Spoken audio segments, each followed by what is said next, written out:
રામ રામ. જય માં ખોડલ.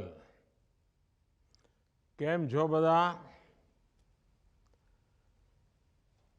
ચાલો, આનંદ થઈ ગયો. આમ તો મારે રૂબરૂ આવવું જોઈએ, પણ તમે જાણો છો બધી દોડધૂપ, એટલે આજે टेक्नोलॉजी નો उपयोग કરીને તમારી વચ્ચે આવી રહ્યો છું. आज के इस विशेष अवसर पर खोडल धाम की पावन भूमि और मां खोडल के भक्तों से जुड़ना मेरे लिए बड़े सौभाग्य की बात है. जन कल्याण और सेवा के क्षेत्र में श्री खोडल धाम ट्रस्ट ने आज एक और अहम कदम बढ़ाया है. आज से अमरेली में कैंसर हॉस्पिटल और रिसर्च सेंटर का काम शुरू हो रहा है. अगले कुछ सप्ताह में श्री खोडल धाम ट्रस्ट कागवड़ की स्थापना के 14 वर्ष भी पूरे हो रहे हैं. आप सभी को इन आयोजनों की बहुत बहुत शुभकामनाएं. मेरे परिवारजनों, 14 वर्ष पहले लेवा पाटीदार समाज ने सेवा, संस्कार और समर्पण का यही संकल्प लेकर श्री खोडल धाम ट्रस्ट की स्थापना की थी. तब से इस ट्रस्ट ने अपने सेवा कार्यों से लाखों लोगों के जीवन को बदलने का काम किया है. शिक्षा का क्षेत्र हो, कृषि का क्षेत्र हो, स्वास्थ्य का क्षेत्र हो, आपके ट्रस्ट ने हर दिशा में अच्छा करने का लगातार प्रयास किया है. मुझे विश्वास है कि अमरेली में बनने जा रहा कैंसर हॉस्पिटल सेवा भावना की एक और मिसाल बनेगा. इससे अमरेली समेत सौराष्ट्र के बहुत बड़े क्षेत्र को फायदा होगा. साथियों, कैंसर जैसी गंभीर बीमारी का इलाज किसी भी व्यक्ति और परिवार के लिए बड़ी चुनौती बन जाता है. सरकार का प्रयास है कि कैंसर के उपचार में किसी भी मरीज को मुश्किलें न आए. इसी सोच के साथ पिछले 9 साल में देश में करीब 30 नए कैंसर अस्पताल विकसित किए गए हैं.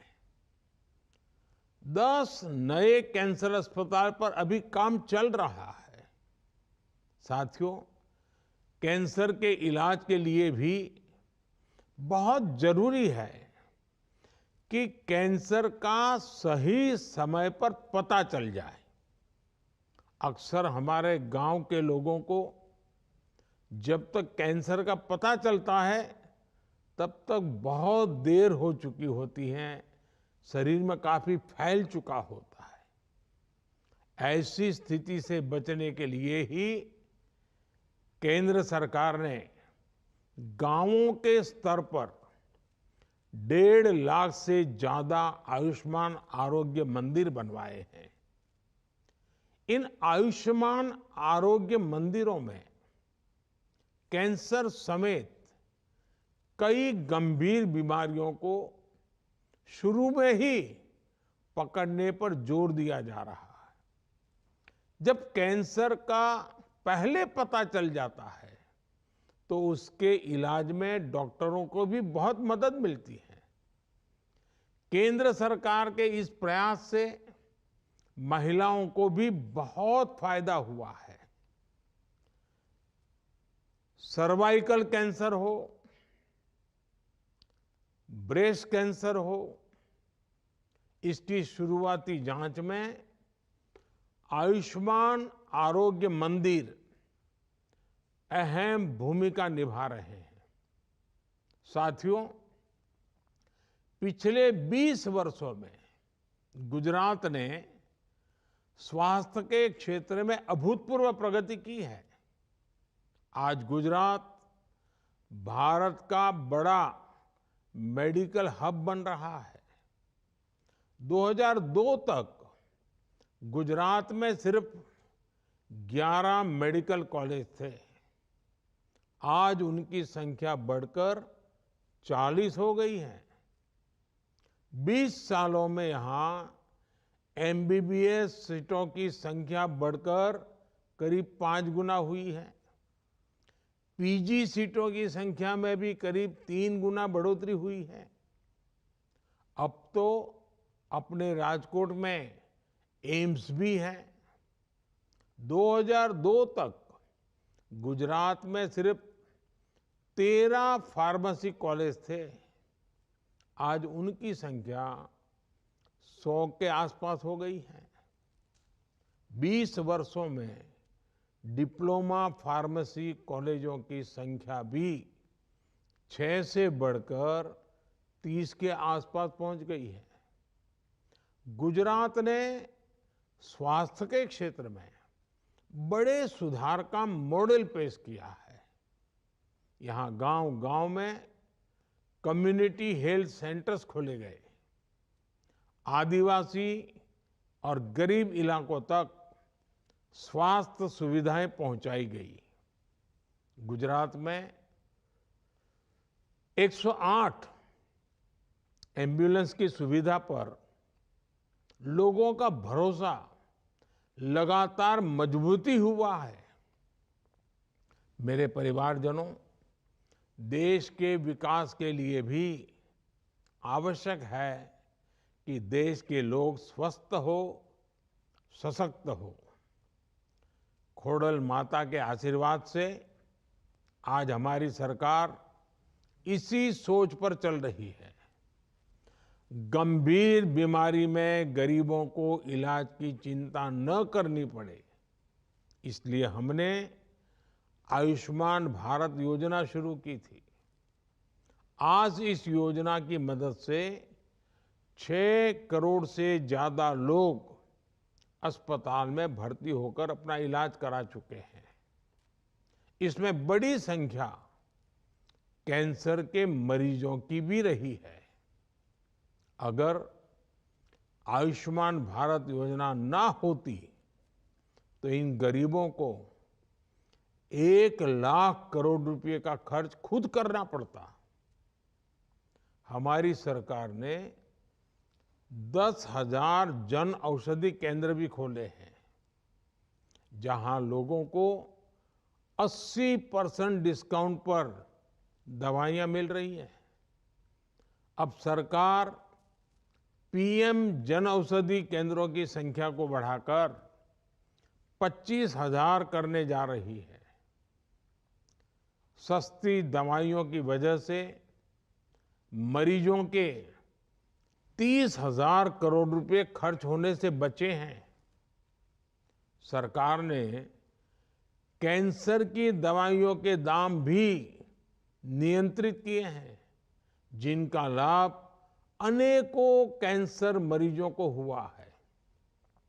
साथियों, आप सभी से मेरा इतना पुराना नाता रहा है। मैं जब भी आपके बीच आता हूं, कुछ ना कुछ आग्रह करता हूं। आज भी मैं आपके सामने अपने आग्रह दोहराना चाहता हूं। ये एक तरह से मेरे 9 आग्रह हैं, और माता का धाम हो और नवरात्रि की याद आना बहुत स्वाभाविक है, और इसलिए मैं कहता हूं 9 आग्रह हैं। मैं जानता हूं कि आप इनमें से कई क्षेत्रों में पहले से बहुत कुछ कर रहे हैं, लेकिन आपके लिए, आपकी युवा पीढ़ी के लिए मैं ये 9 आग्रह दोहरा रहा हूं।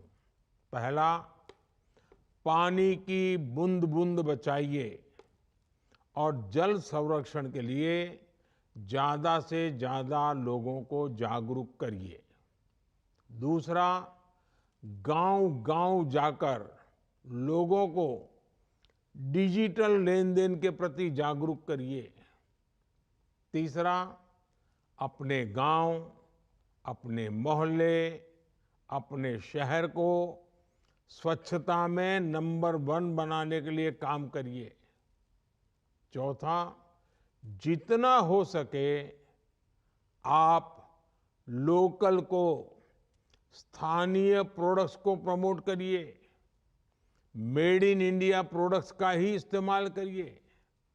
पांचवा, जितना हो सके पहले अपने देश को देखिए।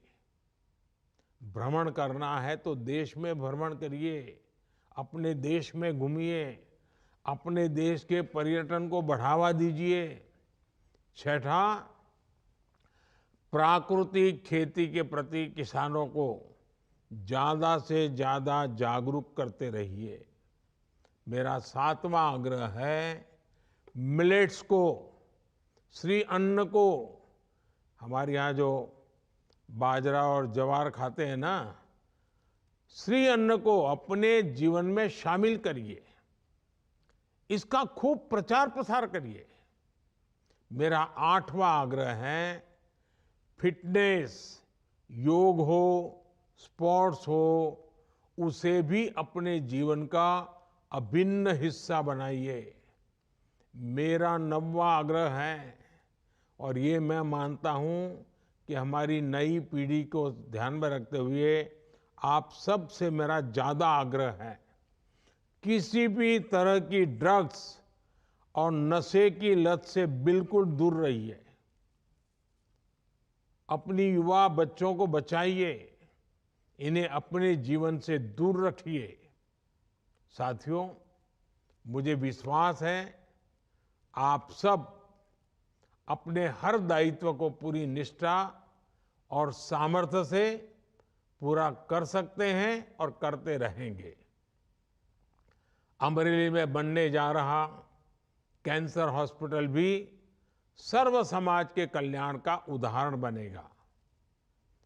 मैं लेउवा पाटीदार समाज और श्री खोडलधाम ट्रस्ट को उनके भविष्य के आयोजन के लिए बहुत बहुत शुभकामनाएं देता हूं। मां खोडल की कृपा से आप इसी तरह समाज सेवा में जुटे रहें। एक बार फिर आप सभी को मेरी बहुत बहुत शुभकामनाएं। लेकिन जाते जाते एक और बात कह दूं, बुरा मत मानना। आजकल हमारे यहाँ भी ईश्वर कृपा से लक्ष्मी जी का वास हुआ है, और मुझे खुशी है कि लक्ष्मी जी ने आपके यहाँ जगह पाई है। लेकिन क्या विदेश में शादी करना उचित है क्या? क्या हमारे देश में शादी नहीं हो सकती है क्या? भारत का कितना धन बाहर चला जाता है। आप भी एक वातावरण बनाइए कि विदेशों में जाकर के अब ये शादी की बीमारी आ रही है ना, वो हमारे समाज में नहीं आनी चाहिए। अरे मां खोडल के चरणों में शादी क्यों न हो? और इसलिए मैं तो कहता हूं, वेड इन इंडिया, शादी हिंदुस्तान में करो। मेड इन इंडिया, वैसे वेड इन इंडिया। खैर, आप सब परिवारजन हैं तो बातें करने का मन कर जाता है, लंबी बात नहीं करता हूं। आप सबको बहुत बहुत शुभकामनाएं, धन्यवाद। जय मां खोडल।